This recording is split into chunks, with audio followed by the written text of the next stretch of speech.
आणि काय? आणि काही प्रश्न?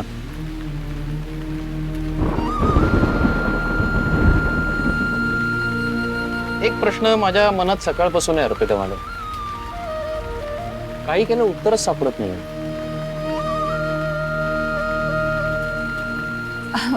बस झालं. हे बाकी हातापायाला मी लावून घे ना. अहो आधी ते पूर्ण तर करू नाही, द्या. ठीक आहे, अहो बस झालं.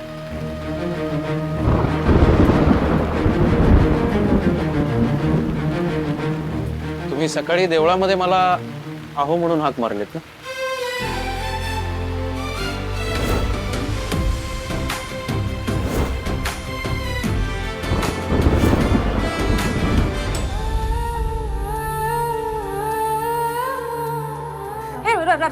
राजसी कुठे चालीस बाळा? अगं जाऊ नकोस अशी. समीरची आई, मी किती काय काय करत असते तुमच्यासाठी, या घरच्यांच्यासाठी.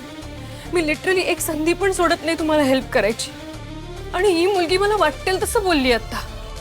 केवढं इन्सल्टिंग बोलली माझ्याशी, ते पण सगळ्यांच्या समोर. घरात मोठी माणसं आहेत, काहीतरी रिस्पेक्ट तरी ठेवायचा तिने.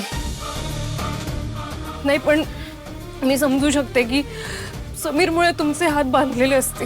अगं नाही, असं काही नाहीये. मला कळतंय. खूप ऐकून घेतलं हिचं. थांब तू. ऐक, नीट ऐक.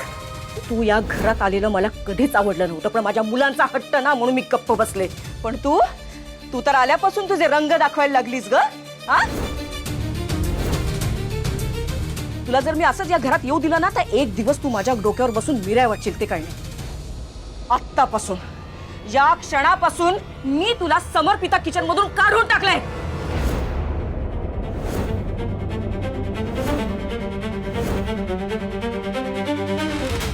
काय डोळे वाटारून काय बघतीस? माझी तक्रार करणार आहे तुझ्या अर्पिता दी आणि समीर जिजूकडे? जाकार, मी नाही घाबरत. समीर काय, त्याचा बाप जरी आला ना तरी माझा निर्णय बदलणार नाहीये. चल निघ. अगं निघ ना.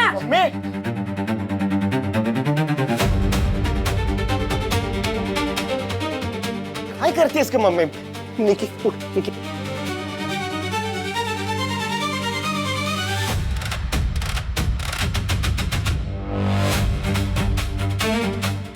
हे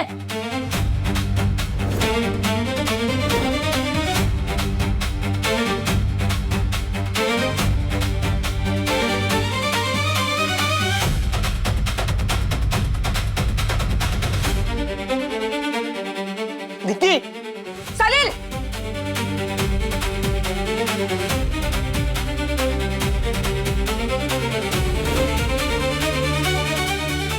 अरे काय झालं? निकिता काय झालं? नीलंबरी काय बोलली काय? थांब ना निकी. अगं थांब निकी, थांब प्लीज. तू रडू नको ना प्लीज. बघ मी मम्मीशी बोलतो, मी सगळं नीट करतो.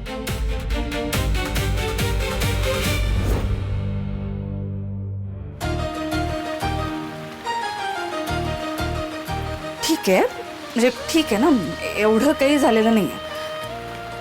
पण त्यांना काय वाटेल आणि त्यांना आवडलं नसेल तर? नाही नाही, असं नाही होणार.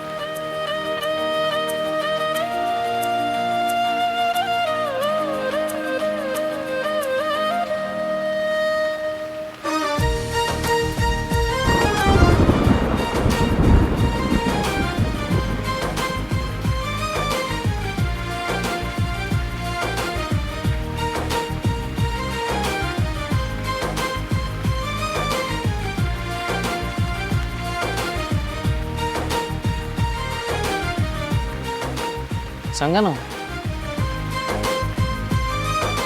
आहो म्हणून हाक मारलेत ना तुम्ही?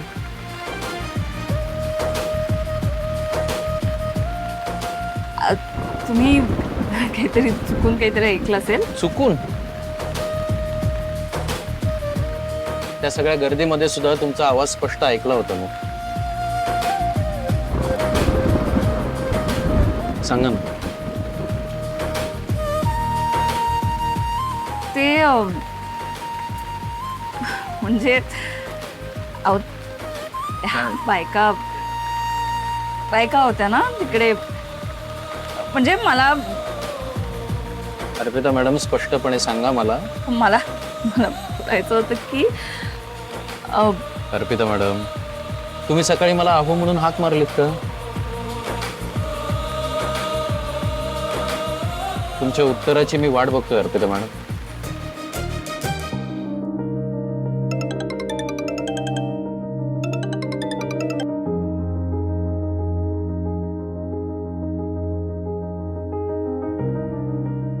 निकी, आज काकडीची कोशिंबीर करतीये. काय ग, खाशील ना ग? अगं हो किंवा नाही, काहीतरी बोलशील की नाही? तुझ्याच खाण्याचे नखरे असतात म्हणून विचारते तुला, तर तूच दुर्लक्ष करतेस. निकी, कसला विचार करतेस एवढा? कसली तंद्री लागलीये? काय झाले ते सांग बघू. आई काही नाही झालंय ग. निकी, खोटं बोलू नकोस हा. अगं, मुकाट्याने सांग काय कविता, झालं ते. कशाला ओरडतेस तिच्यावर? हा, काय केले तिने आता? तिलाच विचारा काय झालं ते. अगं, कविता, जरा समजून घे ना तिला. तरुण मुलगी आहे, जरा तिच्या कलाने घ्यावं ना. आणि मुळात तिच्या आयुष्यात घडणारी प्रत्येक गोष्ट तिने तुला सांगायलाच हवी. हा अट्ठास कशासाठी ग? बाबा, काय बाबा ते काय काय झालं? अहो, तू घाबरलीस काय? भूत बघितल्यासारखं काय झालं? बाबा ते अगं बोल ना काहीतरी, इथे आमचा जीव चाललाय. कविता, तू थांब ना जरा. आई, मला बाबांनी सांगितलं होतं की आपल्या घराच्या केस संदर्भात नवीन वकील बघूया, म्हणून मी घराचे ओरिजिनल पेपर्स बघायला गेले, पण कपाटात ओरिजिनल पेपर्स नाहीयेत. काय? नाही.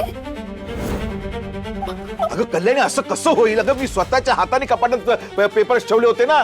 तू नीट बघ, तिथेच कुठेतरी असतील. ओ बाबा, कपाट शोधलं मी, कोपरा बघितला, पण कुठेच पेपर्स दिसत नाहीयेत. मला काय कळत नाहीये पेपर्स कुठे गेले. बाबा, तो विराज आधीच आपल्या वाईटावर उठलाय. या घराचा वापर करून तो आपल्याला धमकवतोय, आणि जर आता त्यात आपल्याकडे ओरिजिनल पेपर नसतील तर महानगरपालिकेत किंवा कोर्टात आपल्याला आपला पॉइंट प्रूव्हच नाही करता येणार. अरे देवा, मला कळत नाही, कपाटात जपून ठेवलेले पेपर जातील कुठे आणि कसे?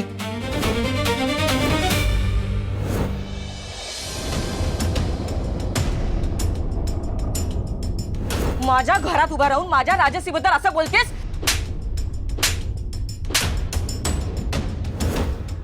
वा राजसी वा.